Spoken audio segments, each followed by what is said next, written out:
every leader is a reader, but not all readers are what? Leaders, right? You've heard that before. Absolutely. So step number 1, focus on leadership. Step number 2 is we talk about strategic planning. And again, we're not talking microwave here. We're talking about the crock pot. And so the question I want you to ask yourself is, where do you want to see your church in 1 year? When we talk about strategic planning, we say, where do you want to see your church in 3 years or 5 years? And some churches say, but man, the price is too big to pay. It's too hard. We tell them every church is going to pay a price. Every single one of our churches is going to pay the price. The question is, are we going to pay the price today and have the hard conversations and do the hard work, do our diligence? Are we going to pay the price today, or are we going to pay the price in 3 years and 5 years? Because if we're not willing to pay the price today, what happens is in 3 years, you log into e-Adventist, and every single year, guess what word it's going to have? Decline, decline, decline. So keep in mind, every church pays a price. The question is, what price are we willing to pay, and when are we willing to pay it? This is actually a book put out by the NAD, Becoming a Mission-Driven Church. Now, I'm a systems guy. My brain works. I'm a systems person, so I love this book, but it focuses on strategic planning. Some of the great minds of our church put this book together. And one of the things we do with churches that are going through revitalization is this is required reading. And there's 15 chapters in this book, and we actually have the board read 1 chapter a month. And so during that month, every board member reads 1 chapter a month, and not just read it, but we encourage them. We say, we want you to highlight and underline and circle and write in little notes, write in little ideas. And then the very first part of every church board meeting, we're going to discuss what we learned that month in that book. Because in this book, we talk about mission and vision and value, strategic planning. We talk about goals. What are our big picture goals as a church? And so we begin to get organized. Because as a church, you have to determine what are your values. And the reason we say what are your values is because the number one force that will shape your culture is what you value. What you value shapes your culture. In other words, your culture are your values in action. I was recently shopping at Walmart, and I was looking for a product at Walmart. And I saw one of those ladies, they do the shopping for you. They got the big carts, and they do all the shopping for you. And I said, excuse me, ma'am, can you help me? I'm looking for XYZ product. I kid you not. She said, I got one job today, and that's to fill this cart. I can't help you. Because what Walmart values is low prices. But you go to Trader Joe's, you go to Costco, right? And you go to one of their associates and say, hey, I'm looking for a product. They'll say what? They'll say, follow me. Is there a difference, yes or no? It's because they are very intentional and they understand what they value. You see, in the church, in any organization, there's 2 kinds of values. The first is what we call explicit values, and these are the things that we have written in the church bulletin. For example, your church bulletin may have the mission statement, and the mission statement may read something like, our mission is to reach people for Christ. And yet, you look at what the church does, from the greeting to the Sabbath school discussion to the church service, everything is not geared towards a possible guest. It's all geared towards keeping the members happy, right? I mean, you go to the church website and it says, we're the friendliest church in town. Yet this long-time perception's been sadly developed because long-time members are friends with long-time members, and they think that they are the friendliest church in town, but then we send them a secret visitor, and the secret visitor writes down, not a single person sat with me during fellowship lunch.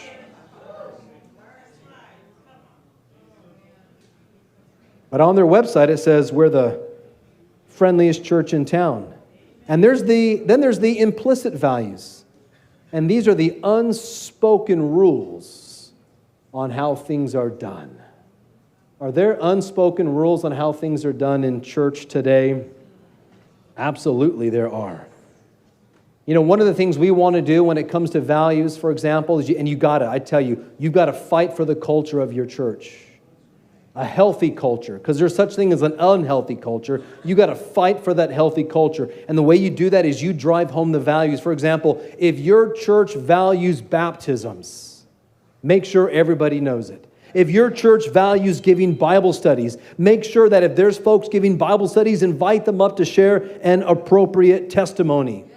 One of our church plants in the Tacoma area, you probably recognize those two little kids standing down there in the front. Those are your grandkids. This is one of our church plants, LifeBridge. They value baptisms. They don't just say it on their website. They don't just say it in their church bulletin. When an elder of that church gives Bible studies and leads that person to Christ, and that person's been involved in a small group Bible study, everybody involved in that Bible study, every single lay person involved in leading that person to Christ, when that person gets baptized, we say, how many people can we fit in the baptistry this coming Sabbath? And there's 7 people in the baptistry. Now, I'm not trying to set a new precedent for the Central California Conference, all right? I'm just saying what we do, all right? I'm not trying to, set a precedent here, but the point I'm making is this. There isn't even a pastor in the baptistry. It's one of the elders. Now, the pastor's there, and so was the conference president, the vice president, the treasurer. I was there because I got to take that picture. So there was leadership there. But what they're doing is they're driving home, we value people. We value baptisms. You see, when you invite somebody who's been on that journey to get in that baptistry with the person they led to Christ, let me tell you, friends, it is not only addicting, but you radically transform that person's life. And you don't just baptize one person that day. You baptize 2 people with the Holy Spirit. And that person says, I can't wait to lead another person to Christ. Step number 3, work with your rock star members. Just like in an evangelistic meeting, we qualify our interests, A, B, C, D, based upon attendance, decisions, conversations. We tell our pastors, qualify your members, A, B, C, or D. Because what you want to do, and this takes time, what you want to do as a leader is you want to get the right people on the bus. You want your rock star members on your board, on your leadership team. When I say rock star members, I'm talking about you want those A-level. And when I talk about those A-level members, pastors, you can visualize, you know who those people are, right? And when I talk about your B-level, when I say B, you want to include your B-level because a B-level individual who is coached and discipled, they can become an A-level member, soul winner. But when I talk about your C's and your D's, you can visualize, you know who they are. Let me tell you, a C or a D rarely becomes a B or an A. Focus your energy on your A's and your B's, all right? Focus your energy on your rock star members and incredible things will happen. How do you do this? I believe every church in their budget should plan an annual leadership retreat. Every church, your board, your leadership team should go on an annual, it may just be one night, Saturday and in the Sunday. Similar to this, but you get together and you talk, you pray, you walk, you plan, you strategize, you say, what is our vision over the next 12 months? We're not just doing church week to week, hoping things will work out. The church board reads church growth books. I've shared 2 of them. I'll share the other 2 later on today. The next thing is the board meeting should list average attendance and baptisms. Every single board meeting, you should have lists there. Where are we at with our attendance so far this year? How does it compare to last year? Are we ahead? Are we behind? If we're behind, what do we need to do to visit people, to call people, to get folks coming back to church? You've got to be intentional. Where are we with baptisms? I realize it's only February, so maybe there haven't been any baptisms yet. So the question then is, who are we discipling? Who are we giving Bible studies to? Who are we preparing? Who do we have coming up that's going to get baptized? Talk about soul winning. Ellen White in the book Evangelism says the purpose of every church board meeting should be to talk about evangelism and soul winning. Every board meeting. Telling you, but it rarely happens. We talk about this and that and everything else. If you're a pastor, you should meet quarterly with your department leaders. A study of 8,000 local church leaders in the NAD revealed that 75% said they had very little to no training in preparation to be successful in their church assignment. As a pastor, you're the coach. You're the coach. And the coach isn't the one out on the field always playing, right? In fact, rarely are they on the field. They're discipling, they're coaching, you're meeting with your ministry leaders. You're asking them, what is your plan this year? What are your top 3 goals? Do you need any resources? Can I pray with you? How are you doing? You would think this would be a normal thing, but I'm telling you today, this rarely ever happens. But when you start, and it doesn't have to be in person, it can be over the phone, email, but at least I would say twice a year it's something done in person. What do you need? What do you need? I want you to win. I want you to be successful. I'm telling you, it'll radically transform the way people see you. Spend time outside of Sabbath hours with your leadership team. The church, like any organization, moves at the speed of trust. Spend time together. Go and do fun things together. Help leaders in your church become the heroes of their story. This is huge. As pastors, we're not called to be the hero. We want the members to be the hero, to sense that God is using them to do great things. The next thing is share inspirational messages. Remember, from the pulpit, inspire, inspire, inspire. I would challenge you that if you believe in evangelism, if that is a core value of your church, then the goal should be 10% of your church budget to outreach. At least 30. But like tithe, 10% isn't the ceiling, it's the goal. But once you get there, you want to keep going as God blesses you, right? Because what happens is the budget of your church will ultimately tell you what you think is important. I met with a church recently and they said, oh, we value young adults and children's ministries. I said, well, I'm looking at your budget here and you have $0 for this year.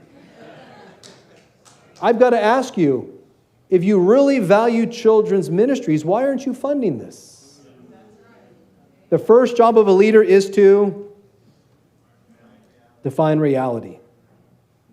Revitalization means you got to have some of those hard conversations. Give all praise to your leaders and be willing to take all the blame. In my home church, we have a lot of kids. And their bread and butter, their number one value is children's ministries. Because let me tell you, if you want to grow a church, one of the fastest way to grow a church, children's ministries. Young adults, I've seen it in church planting, I've seen it in evangelism, young adults, children's ministries. Now, what I'm going to share with you is going to step on some of your toes, and you're going to feel a little uncomfortable. But can I share it, Mr. President? Can I share this? They might feel uncomfortable. We've got a lot of young people in my church. Now, I don't pastor. I'm not the pastor there, but I've got a pastor. But I say, Pastor, whatever you need, I'm here to serve you. We got the young adults. We got the kids together. We said, what do you want to do? What do you want to do? One of the kids raised his hand and he said, I really like video games, and could we do like a video game tournament sometime? I know some of you are already thinking, oh, brother, one of those liberals, right? I said, absolutely we can. So we planned, not on the Sabbath, not in the sanctuary, in the gymnasium, we planned a video game tournament.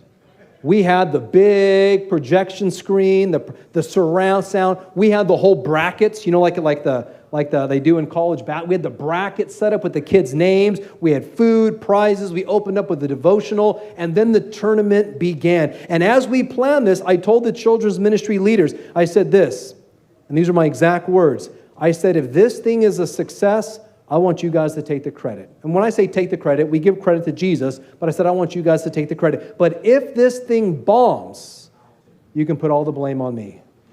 I'll own it. It was my idea. I'll own it. I'll take responsibility. We had 50 kids show up.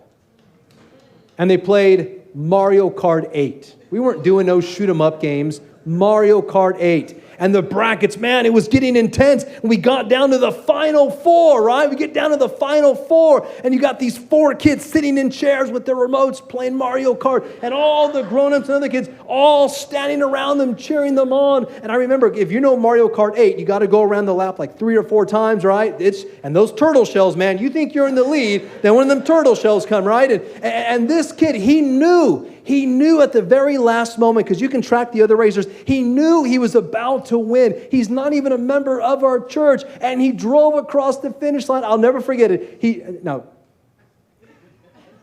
I'm not trying to be like stereotyping people, but kind of a nerd, not really an athlete. You know?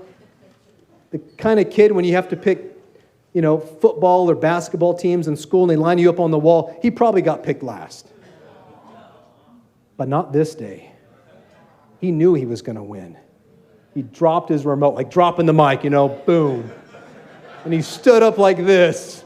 And he stood up like this. He had never experienced anything like that. People were giving him high fives, patting him on the back. We had a prize table. And yeah, everybody was high-fiving. And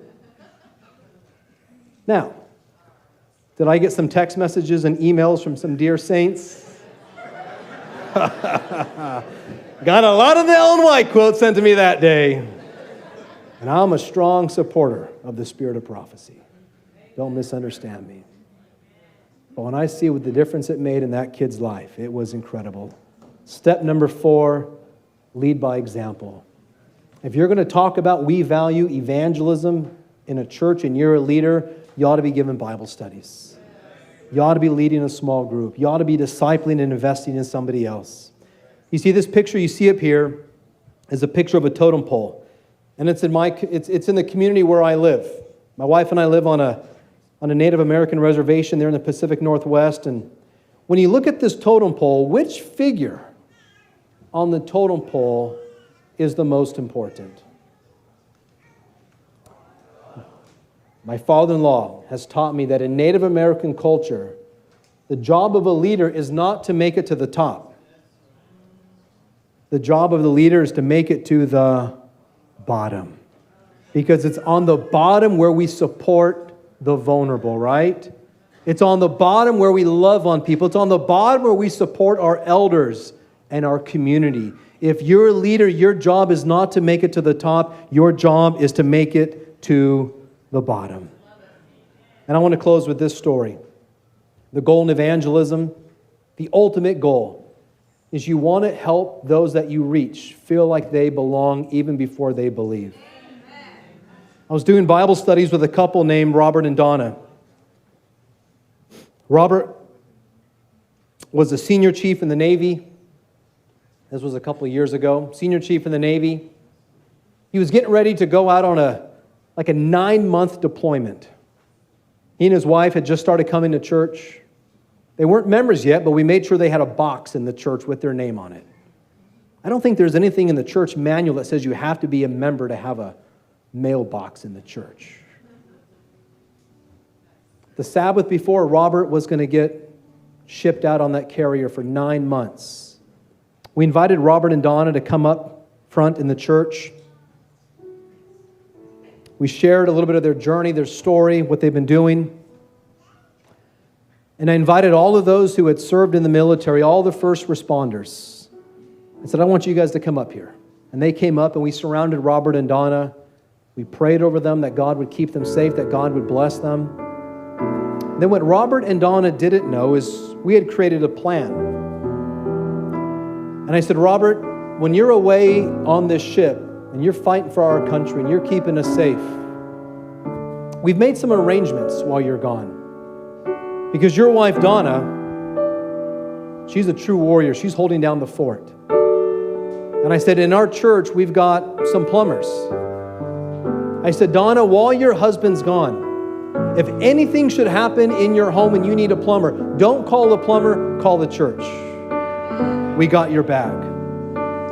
I said, Donna, we've got some auto mechanics in this church. In fact, they would stand up and they say, this is me, right? I said, we got some auto mechanics in our church. When your husband's away keeping us safe and you're at home, if something happens to your car, Don't call the mechanic, call we've got your back. Something should break in your house and you need a contractor. Don't call the contractor, call the church. Because we got your back. It's the first time I've ever seen a senior chief cry. I've seen a senior chief swear. I've seen him drop the F-bomb many a times.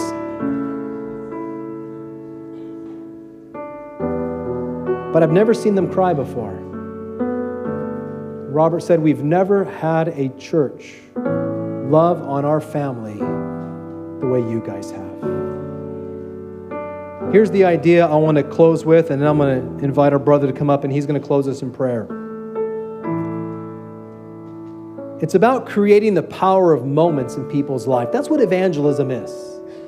You've got to create that moment in that person's life. That young kid who won the video game tournament, that was the power of moments in his life. You know who is the master at creating moments?